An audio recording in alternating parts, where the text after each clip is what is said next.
Indie Cinema è la piattaforma dove puoi trovare il cinema che non è il cinema industriale, ma il cinema low budget, autoprodotto, veramente indipendente, che nasce dalla volontà e dalla creatività degli autori o delle piccole produzioni low budget, quindi il cinema al di fuori della propaganda, al di fuori dell'industria, che è una visione completamente diversa rispetto a quella a cui siamo abituati con i grandi attori, i grandi effetti speciali e le strutture di storie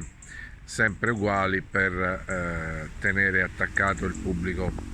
allo schermo. È uscito il nuovo film Bugonia, che è un termine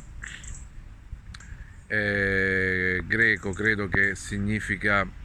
che dal ventre squartato di un bue, credo, nascano le nuove api arrivino, le api arrivino a nuova vita. Un nuovo film di Lantimos, Yorgos Lantimos, questo regista greco salito insomma sugli altari del grande cinema mainstream, sugli altari insomma della celebrità. Questo grazie ovviamente sempre al sistema del cinema industriale, del sistema della propaganda che controlla tutto dalla A alla Z, quindi dalla distribuzione, e quindi quando tu vai al cinema trovi i film che le grandi distribuzioni, in questo caso si tratta della Universal, decidono di farti vedere. I film che decidono di farti vedere sono film industriali, sono sicuramente anche un business, ma sono soprattutto film di propaganda, film che contengono propaganda, perché il cinema, l'immaginario del cinema conquista le menti del mondo, di tutto il mondo, degli umani di tutto il mondo. Quindi il cinema nasce come arma più potente, come arma di propaganda, e Hollywood continua la tradizione sotto forma di intrattenimento, di spettacolo, a volte è anche arte, a volte è business, spesso è propaganda. E in questa propaganda rientrano tutti, quasi tutti gli autori che oggi ascendono allo status di celebrità, che vincono gli Oscar o i grandi festival internazionali e che vengono poi imboccati al pubblico che, non capendo di che stiamo parlando, visto che tutti i critici del mondo dicono che quell'autore è un genio, allora le persone dicono che quell'autore è un genio,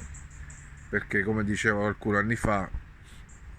una bugia ripetuta 1 milione di volte diventa la verità. Ma detto questo, credo che questo sia assolutamente un film da vedere, un bel film molto molto interessante, forse non di qualità eccelsa, non siamo nei territori del capolavoro, ma d'altronde non è il territorio di questo regista, che non rischia tutto con i suoi film, che non va oltre, ma realizza con questo film sicuramente il migliore in assoluto della sua filmografia. Riesce a scrollarsi di dosso tutta quell'estetica infiocchettata, un po' diciamo colorata, psichedelica, di povere creature. Riesce a scrollarsi di dosso tutta quella aura macabra, satanista dei film come Il sacrificio del cervo sacro, che poi alla fine lasciava abbastanza di stucco, cioè nel senso che con questa visione mancava proprio la visione poi dell'autore, perché non veniva inghiottita appunto da questa forma macabra, che celebra essenzialmente il male, o che racconta il male senza tenere conto di tutte le altre componenti più importanti della vita. E quindi il film che piace tanto al sistema oggi, il film che celebra il male, che celebra la cattiveria, la corruzione dell'animo umano, e in alcuni casi, come nel cinema di Tarantino, il sangue che gronda, i corpi che esplodono, lo splatter. È un cinema che piace tantissimo oggi al sistema, un cinema che si potrebbe definire il cinema del male, e viene celebrato in continuazione, come ad esempio a uno degli ultimi film horror, The Substance, che è un film, ripeto, che punta tutto sull'estetica, sullo spettacolo eccessivo del sangue e del male, fatti benissimo, per carità. Sono film fatti davvero bene, come ad esempio The Substance, dove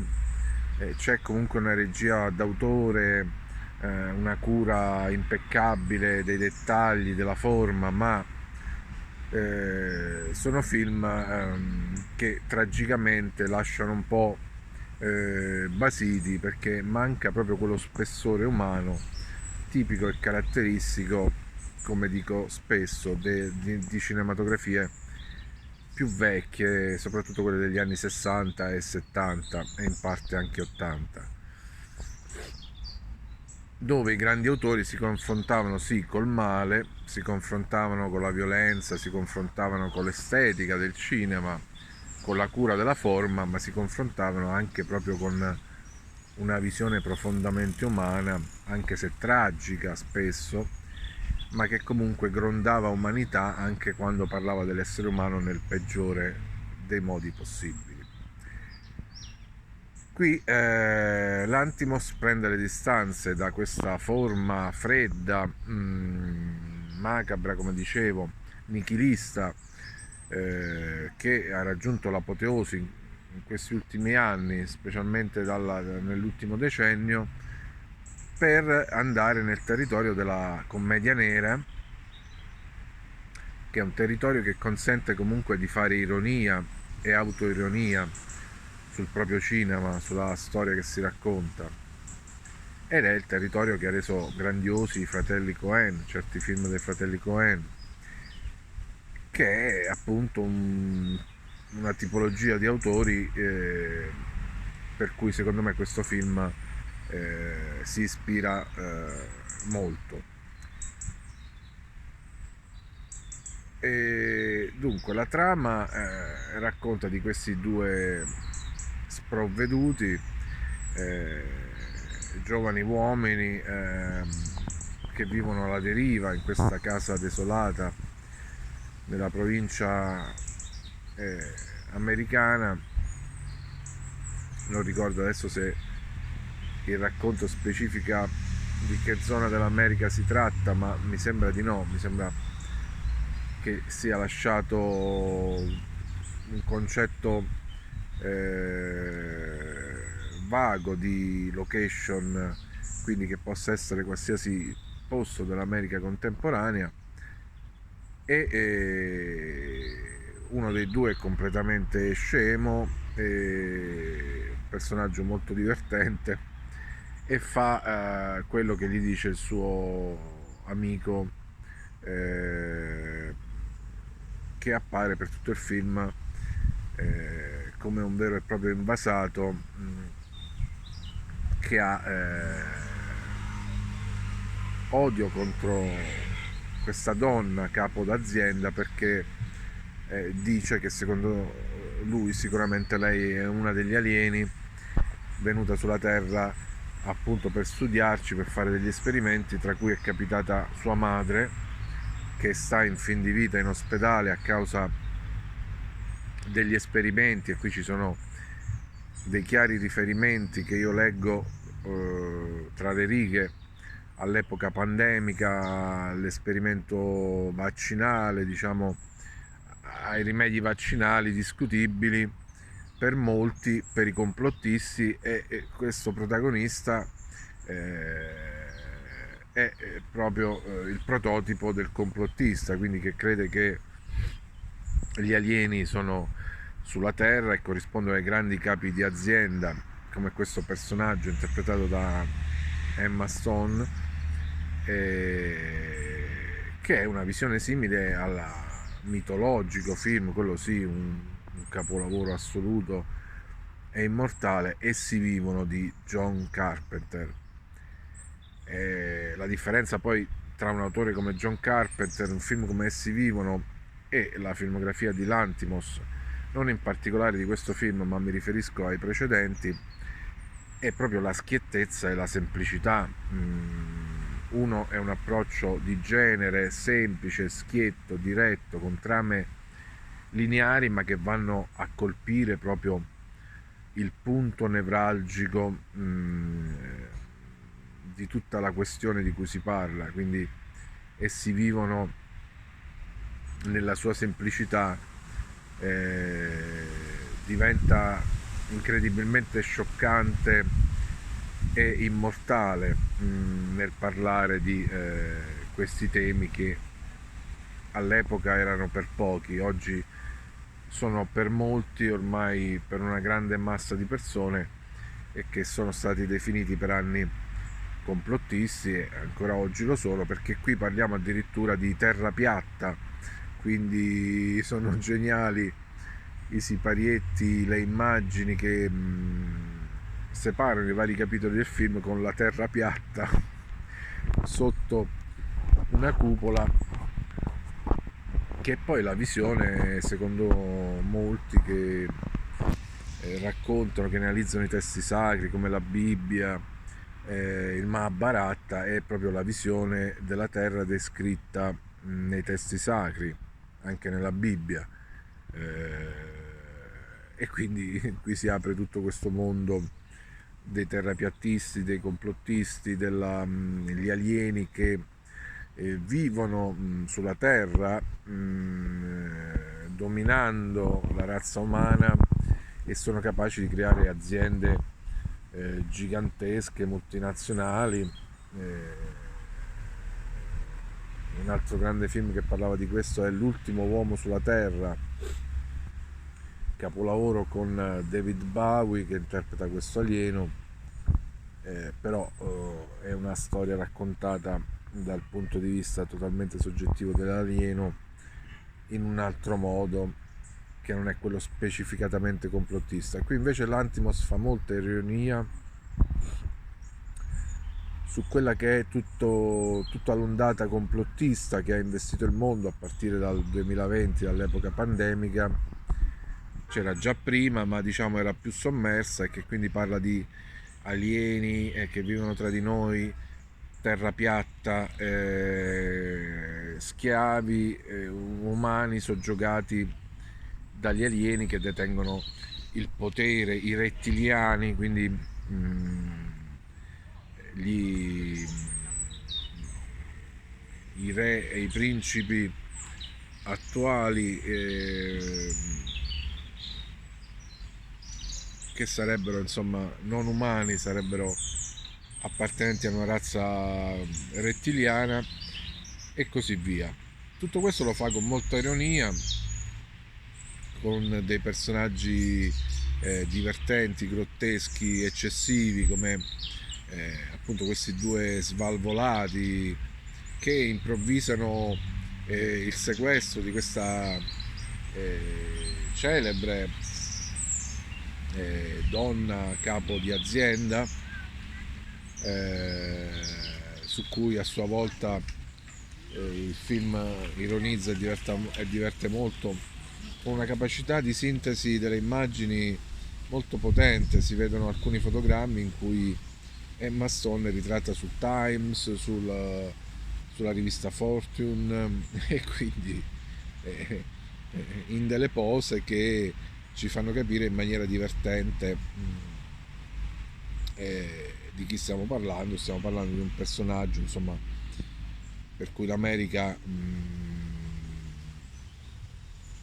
impazzisce e lo celebra su tutte le più importanti riviste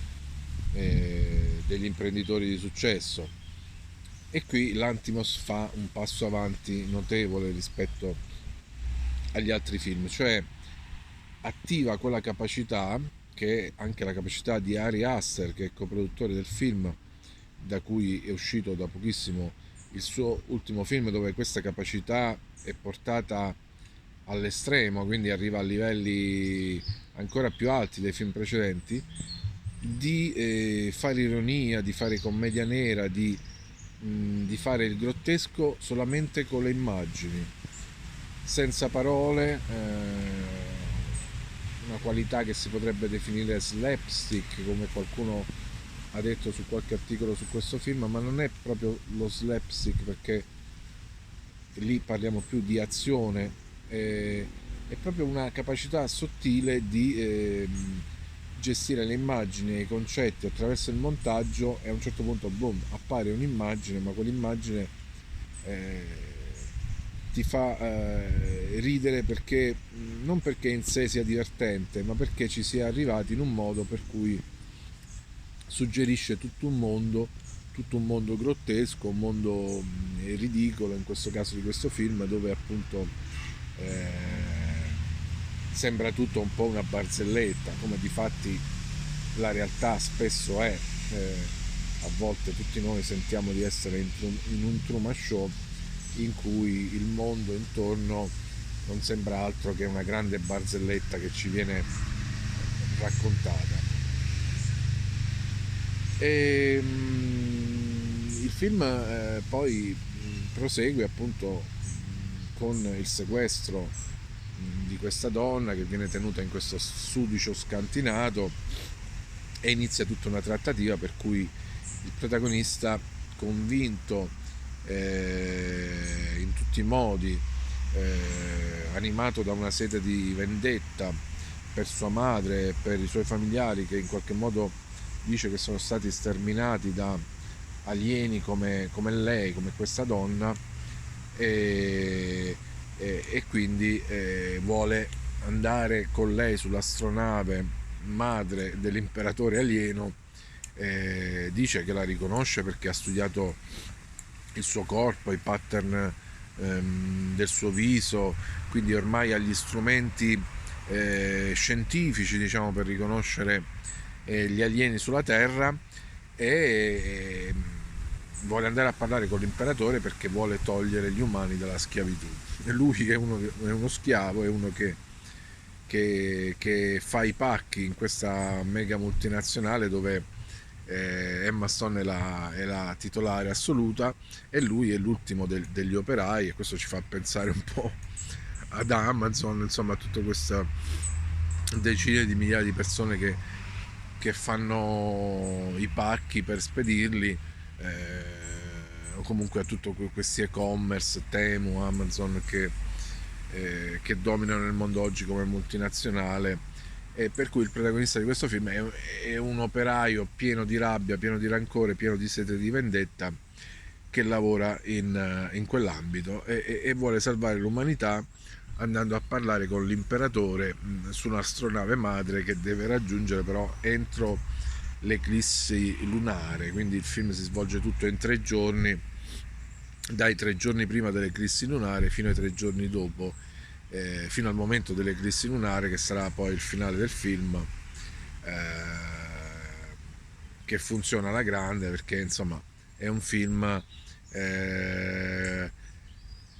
che nel finale acquisisce questo status di non avere punti di vista, di non sposare filosofia, quindi quella che sembrava prima una propaganda apparente di tutto un filone di Hollywood che c'è in questi anni, che vuole demolire o ridicolizzare tutta la fascia complottista della popolazione, quindi mettendo in ridicolo tutte queste teorie. Stanno uscendo tantissimi film così, quindi questo sembra proprio il trend del momento. Quindi anche il film di Ari Aster parla proprio di questi argomenti qua, quindi probabilmente il mondo in questo momento è molto sensibile a questi argomenti, e Hollywood, il cinema mainstream, sa queste cose sempre con molto anticipo, quando si tratta di produrre di produrre i nuovi film. E quindi la trama è questa e poi non rivelo altro perché la seconda parte del film è veramente molto interessante, si scoprono cose, succedono cose in crescendo in cui la prospettiva cambia di continuo, ci sono svelamenti sul personaggio principale, sempre nel tono grottesco della commedia nera, ma nello stesso tempo anche del macabro, sempre più inquietanti, fino ad arrivare a un finale dove il gioco di questa commedia grottesca diventa inevitabilmente splatter, sangue che gronda da tutte le parti. Vabbè, ma questo è il lasciapassare oggi per poter fare qualsiasi film mainstream, sembra che sia proprio la condizione